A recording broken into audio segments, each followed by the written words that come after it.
따뜻한 겨울 이대로 괜찮은가 라는 주제로 말씀을 드릴 겁니다. 저희가 어제 기온이 8도였어요. 8도. 12월 4일인데 12월인데 낮에 8도가 나옵니다. 굉장히 따뜻한 편이죠. 그리고 어제 또 벌들이 햇볕이 되게 좋다 보니까 기온을 떠나서 소문 앞에서 낫놀이 하는 벌들이 굉장히 많았습니다. 그 정도로 좀 이제 햇볕이랑 온도가 예년만큼 이제 겨울이 되면 막 낮아지거나 뭐 벌들이 집안에 있게끔 만들어지는 현상이 아닌데 이게 저희에만 국한된 문제가 아니에요. 많은 다른 지역에서 또 다른 양봉하시는 분들이 많이 이런 일을 겪고 있습니다. 우리가 느끼는 대로 보고 느끼는 대로 실제로 겨울은 따뜻해졌나? 라는 걸 또 봐야겠습니다. 우리 느낌일 수도 있고 착각일 수도 있어요. 실제로 겨울은 그래서 따뜻해졌나? 얼마나 따뜻해졌으면 얼마나 따뜻해졌나 한번 찾아봤습니다. 얼마나 따뜻해졌는지 찾아보니까 지난 100년 동안 세계가 평균적으로 1도가 올랐다 그래요. 기온이 1도가 올랐고 우리나라는 더 심각한 게 우리나라는 최근 40년 한 1980년부터 해가지고 산업화가 계속 진행된 40년 동안 0.9도가 올랐다고 합니다. 전 세계는 100년 걸려서 1도 오르는 게 우리나라는 40년 만에 0.9도 거의 1도 가까이 올랐다고 해요. 그래서 실제로 보면은 제가 요거는 기상청에서 자료를 가져온 건데 이 부분을 보시면 돼요. 2014년부터 2023년까지 10년 자료를 모아놓은 거고요. 그 옆에는 10년 동안의 평균 기온입니다. 요걸 보면은 2014년에는 우리나라가 14.7도였어요. 통영 지역을 했는데 왜 통영 지역을 선택했냐면은 통영이랑 경남 쪽이 그나마 겨울에는 가장 따뜻한 지역이잖아요. 겨울에 가장 따뜻한 지역들이 온도가 어떻게 변했을지 보여드리는 게 좋을 것 같아서 좀 이제 가장 남쪽에 있는 막 통영, 거제 요쪽으로 좀 해서 자료를 가져왔습니다. 그래서 보면은 2014년에는 평균 기온이 14.7도였습니다. 14.7도였는데 2023년 되니까 15.5도, 0.8도가 올랐습니다. 통영 지역의 평균 기온은 실제로 0.8도가 오른 거를 볼 수 있었습니다. 그런데 이게 이제 온도, 기온만 오르고 끝나냐? 절대 그게 아니었어요. 아까 말씀드렸다시피 기온이 오르는 것도 오르는 건데 저희 어제 벌이 많이 나온 이유가 햇볕이 봉장에 굉장히 잘 들었다고 했잖아요. 겨울임에도 불구하고 봉장에 햇볕이 굉장히 잘 들어서 그 빛을 보고 벌들이 나왔습니다.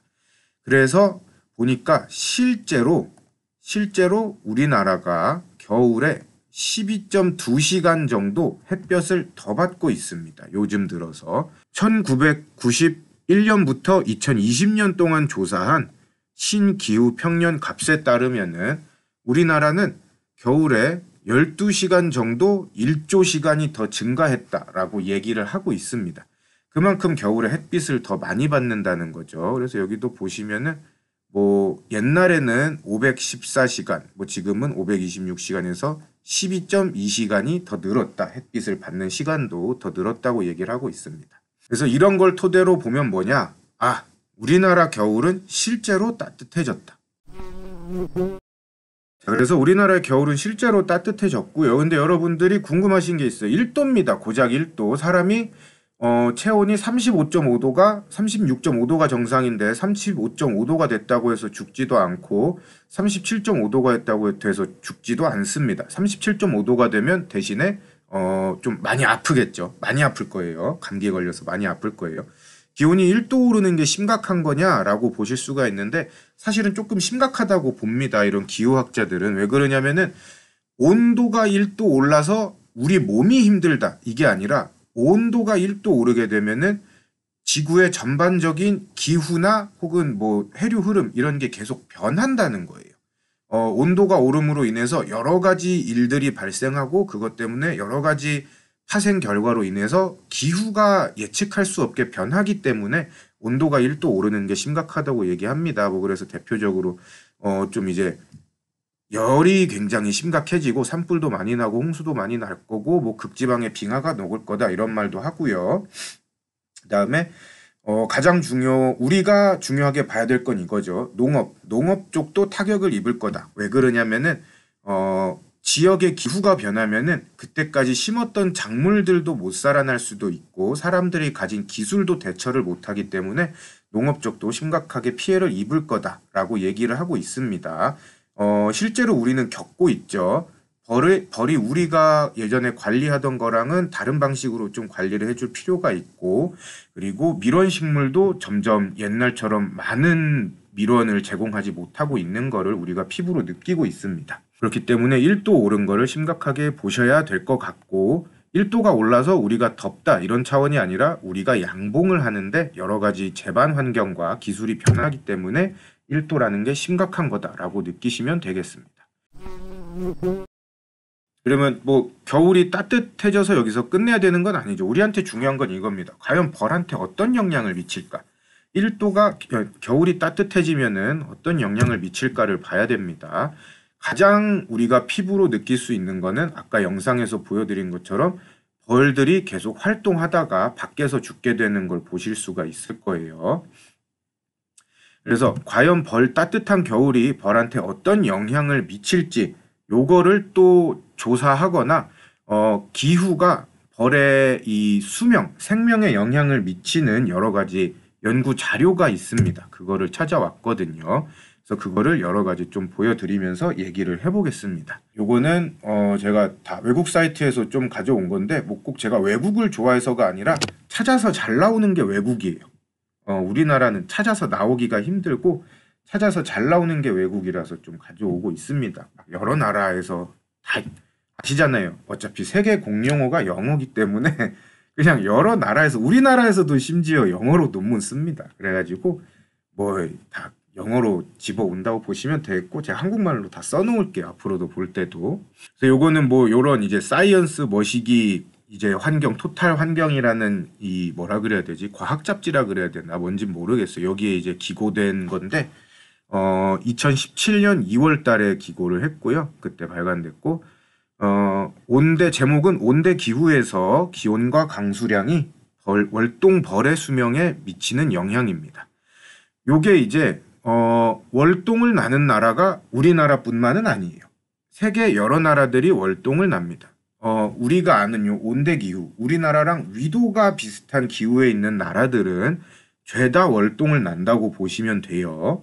그래서 이런 온대 기후에서 기온과 강수량이 월동벌의 수명에 미치는 영향을 조사했고 이 사람은 오스트리아 사람이에요. 유럽 사람이어가지고 유럽에서 조사를 한 것 같아요. 그래서 요약해 놓은 거를 전문 보기보단 요약해 놓은 거를 말씀드리자면은 이 사람이 조사를 해보니까 기후 변화가 월동벌한테 실제로 월동벌 손실에 영향을 미치는 것으로 나타났다고 합니다. 그 지역의 기후가 변하면서 월동 기온이 계속 올라가면서 이 사람이 조사한 지역에서 그 월동 기온이 올라가면서 월동벌 손실에 영향을 미치는 것으로 나타났다고 해요. 따뜻한 기후나 기온이 유지될수록 월동벌이 더 잘 죽더라라는 이런 상관관계를 찾아냈다 그러고요. 온화하거나 건조한 지역에서 더 높은 사망률을 보였다고 합니다. 이제 온화한 지역, 좀 더 따뜻한 지역, 다른 데보다 좀 더 따뜻한 지역에서 벌이 죽었고, 그리고 또 하나 봐야 될 게 기온뿐만 아니라 그 지역에 물이 얼마나 있냐, 건조하냐 습하냐 이런 거에 따라서도 벌이 잘 죽었다고 합니다. 벌이 물을 많이 먹는다고 말씀드렸잖아요, 저번 시간에. 건조하면 아무래도 물을 좀 잘 못 먹게 되니까 더 많이 죽은 것 같습니다. 그래가지고 요런 거 할 때 이제 컴퓨터 프로그램 가지고 시뮬레이션 같은 것도 막 해보는데 그런 걸 했을 때 기후 조건을 막 입력해서 컴퓨터에 돌려보니까 뭐랄까, 겨울이 따뜻해지고 기후가 좀 더 기온이 좀 더 올라갈수록 봉군 손실이 더 높게 예측됐다. 요렇게 요약을 해줬습니다. 겨울이 따뜻해질수록 월동벌도 좀 죽었다라고 이런 식으로 좀 뒤에다가 적어놨어요. 그렇게 적어놨습니다. 저희 양봉교육중앙에 출강도 나가고 있습니다. 아래 전화번호로 전화 주시면 저희 원장님이 출강 나가기 때문에 많이 연락 부탁드리고요. 그 다음에 뭐 화분떡, 고체 사료 등의 사료 필요하시면은 저희한테서 많은 구매 부탁드리겠습니다. 이렇게 저희 자재를 많이 이용해 주시면은 저희 후원하는 게 되니까 많이 구매 부탁드리고 사료 만들 때도 허투루 만들지 않습니다. 벌들이 잘 먹고 많이 쑥쑥 크기 위해서 영양제랑 카제인 또 단백질이 많이 필요하기 때문에 단백질 성분도 많이 넣어서 고품질로 만들고 있고요. 한번 써보신 분들은 품질이 좋다는 걸 알아서 계속 구매해 주시는 편입니다. 여왕벌 같은 경우도 산란자라고 순한 종자로 만들어 가지고 판매하고 있기 때문에 믿고 구매해 주시면 감사드릴 것 같습니다. 이런 식으로 많은 후원 부탁드리겠습니다.